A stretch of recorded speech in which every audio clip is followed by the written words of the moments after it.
जय हिंद दोस्तों, स्वागत है आपका अपने YouTube चैनल रेल रिव्यू में।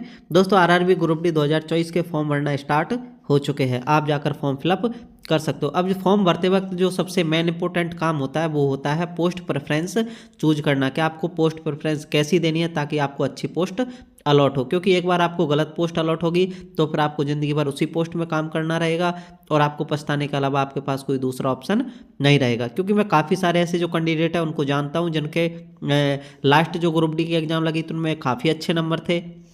उनको अब कोई भी पोस्ट मिल सकती थी, इतने अच्छे नंबर थे, लेकिन फिर भी उनको ट्रैक मेंटेनर मिली क्योंकि उन्होंने फर्स्ट प्रेफरेंस पर ट्रैक मेंटेनर को चूज किया था और उनको ट्रैक मेंटेनर की पोस्ट ही अलॉट हो गई थी। और बाद में उनके पास कोई ऑप्शन नहीं था, बाद में उनको जो है ट्रैक मेंटेनर की जॉब ही करनी पड़ती क्योंकि ट्रैक मेंटेनर से ना तो कोई म्यूचुअल करना चाहता है, इसलिए जो ट्रैक मेंटेनर की पोस्ट है वो चेंज नहीं होती, आपको लाइफ टाइम ट्रैक मेंटेनर में ही रहना पड़ेगा। तो इसलिए जो सबसे मोस्ट इंपॉर्टेंट काम है वो है आपका पोस्ट प्रेफरेंस चूज करना। पोस्ट प्रेफरेंस कैसे दे, तो हम इस वीडियो के माध्यम से जो प्रत्येक पोस्ट है उसकी प्रमोशन, सैलरी, वर्क नेचर के आधार पर आपकी जो पोस्ट प्रेफरेंस है वो कैसी होनी चाहिए उसके ऊपर डिटेल से चर्चा करेंगे। तो जो इस चैनल पर नए हैं वो इसे सब्सक्राइब कर सकते हैं। चलिए ये वीडियो शुरू करते हैं। RRB group D 2024। अब हमें पोस्ट प्रेफरेंस चूज करते वक्त किन किन बातों का ध्यान रखना है, किन किन बातों को ध्यान में रखते हुए जो पोस्ट है वो प्रेफरेंस देनी है, उन पर हम बात करते हैं।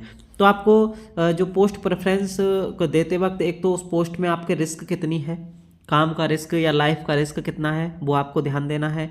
उसके बाद आपका प्रमोशन, उसमें प्रमोशन लाइफ में है या नहीं है, डिपार्टमेंटल एग्जाम में कितना जो चांस है कि आपको अच्छी और पोस्ट अलॉट हो जाए, एलडीसी जीडीसी एग्जाम के कितने चांस होते हैं, उसके बारे में, पढ़ाई के लिए कितना टाइम मिलता है उसके बारे में। उसके बाद आपका वर्क नेचर, काम कैसा है आपका, उसके बारे में आपको ध्यान रखना है। उसके बाद आपको नाइट ड्यूटी, उसमें नाइट ड्यूटी रहती है या नहीं रहती है, क्योंकि काफ़ी सारे जो कैंडिडेट हैं उनको नाइट ड्यूटी से प्रॉब्लम होती है, तो नाइट ड्यूटी का ध्यान रखना है। उसके बाद है आपकी सैलरी, किस में अच्छी सैलरी, क्योंकि जो काफ़ी सारे कैंडिडेट ऐसे होते हैं उनको सिर्फ सैलरी से मतलब होता है, बाकी उनकी जो पोस्ट है उसमें रिस्क कितनी है, प्रमोशन है नहीं है, नाइट ड्यूटी, वर्क नेचर कैसा भी हो, उनको बस सैलरी अच्छी चाहिए। तो मैं वो पोस्ट भी बताऊंगा जिसमें आपको सैलरी बहुत अच्छी मिलने वाली है। उसके बाद है आपका हार्ड वर्क, तो उस पोस्ट में हार्ड वर्क कितना है इसके बारे में भी ध्यान रखना चाहिए। लीव, उस पोस्ट में छुट्टियां मिलती है नहीं मिलती, कितनी छुट्टियां मिल सकती है, छुट्टियों की प्रॉब्लम तो नहीं है, उसके बारे में ध्यान रखना रहता है। उसके बाद है आपका फैमिली के लिए टाइम, मतलब फैमिली के लिए आप टाइम दे पाते हो या नहीं दे पाते हो। तो इन ये जो जितने भी सारे पॉइंट हैं इनको ध्यान में रखते हुए हमने जो पोस्ट प्रेफरेंस है उसको देखेंगे कि आपको जो पोस्ट प्रेफरेंस कैसी देनी चाहिए। तो आइए अब हम देखते हैं। अब आपको जो पोस्ट प्रेफरेंस देनी है वो आपको सबसे पहले नंबर पर रखना है आपको असिस्टेंट वर्कशॉप, क्योंकि जो वर्कशॉप की पोस्ट है आपकी बहुत बढ़िया होती है, इसमें नाइट ड्यूटी भी आपकी बहुत कम लगती है, रेयर चांस होते हैं नाइट ड्यूटी लगने के।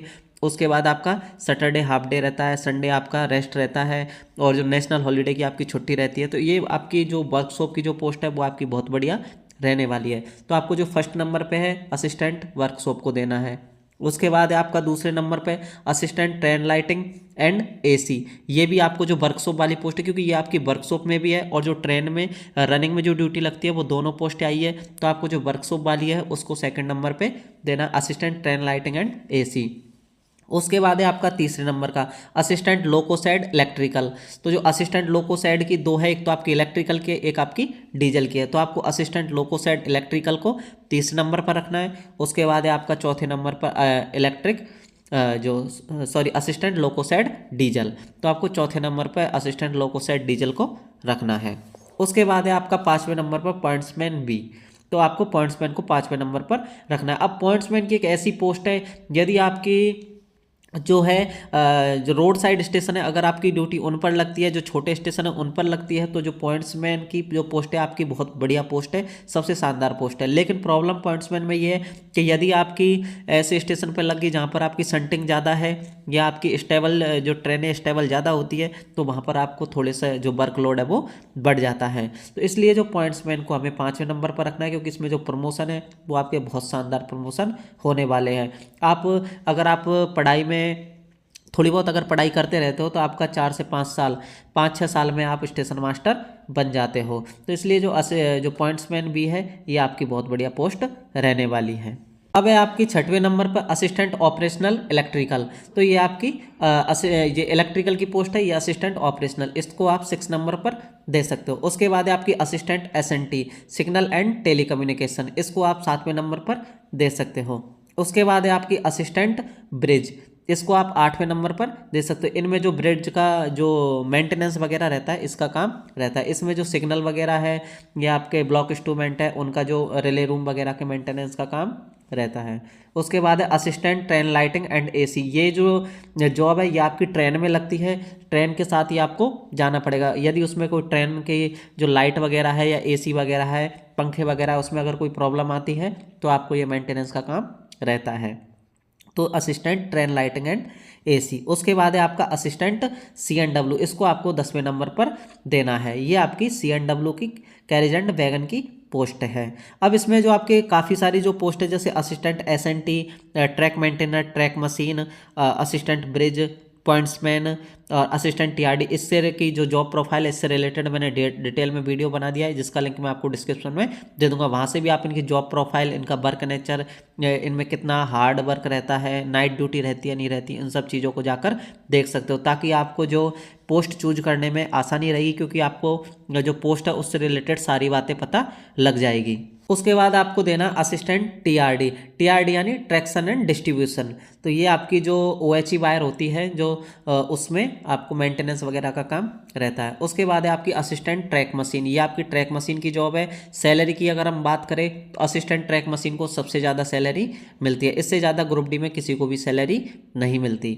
उसके बाद है आपका असिस्टेंट पीवे, इसको आपको 13वें नंबर पर देना, और असिस्टेंट और ट्रैक मेंटेनर 4, ये से आपको 14वें नंबर पर देना, क्योंकि असिस्टेंट जो ट्रैक मेंटेनर इसकी जॉब काफ़ी टफ होने वाली है। इसमें हार्ड वर्क भी अच्छा खासा रहता है। जो आपने पटरियों पर देखे होंगे जो पटरी का मेंटेनेंस वगैरह करते हैं वो जो है ट्रैक मेंटेनर 4 होते हैं, ये उनका काम रहता है। तो जो असिस्टेंट ट्रैक मशीन है इसकी अगर हम बात करें तो इसमें जो मैक्सिमम जो जॉन है उनमें 21/7 का रोस्टर रहता है। आपको 21 दिन तक काम करना रहेगा और लगातार आपकी 7 दिन की छुट्टी रहेगी, लेकिन आपको 21 दिन तक लगातार काम करना रहता है। अभी असिस्टेंट ट्रैक मशीन की जॉब प्रोफाइल कैसी है, अगर आप इसकी जो लिंक है मैं इसको डिस्क्रिप्शन में भी दे दूंगा इसकी जॉब प्रोफाइल से रिलेटेड, इसको भी आप जाके देख सकते हो। क्योंकि असिस्टेंट ट्रैक मशीन में आपको सैलरी सबसे ज़्यादा मिलेगी, लेकिन इसकी प्रॉब्लम यह है कि आपको 21 दिन तक ट्रैक मशीन के साथ में रहना पड़ेगा। उसके बाद लगातार 7 दिन की आपकी छुट्टी रहेगी, उसमें आप घर जा सकते हो, लेकिन 21 दिन तक कंटिन्यूस आपको